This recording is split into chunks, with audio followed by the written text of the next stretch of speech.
दररोज सकाळी फक्त 10 मिनिटं मेडिटेशन केल्याचा मला सगळ्यात मोठा फायदा काय झाला माहिती आहे? नमस्कार मित्रांनो, मी रोहित साळुंके.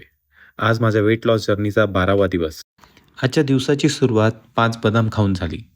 रात्री झालेल्या पावसामुळे वातावरणात थोडी शांतता होती. पण त्याचा परिणाम माझ्या वर्कआउटवरती मी होऊ दिला नाही. मग काय, खाली आलो आणि पहिले 30 मिनिटं सोसायटीमध्ये वॉक केला. आज रनिंग न करता वर्कआउटवर जास्त फोकस करायचं ठरवलं आणि नॉन स्टॉप 2 सेट केले. पण तिसरा सेट मात्र कसाबसा संपवला. मेडिटेशनसाठी डोळे मिटले आणि चिमण्यांचा आवाज कानावर पडला आणि मन एकदम प्रसन्न झालं.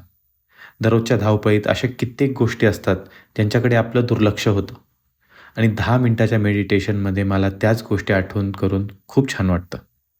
कारण हे 10 मिनिटं फक्त माझ्यासाठी असतात. आज बऱ्यापैकी वर्कआउट झाला म्हणून ब्रेकफास्टला बॉइल्ड एग्स खाल्ले, ते पण व्हाईट बरं का. आणि दुपारच्या जेवणामध्ये माझी आवडती टमाट्याची चटणी आणि भाकर होती.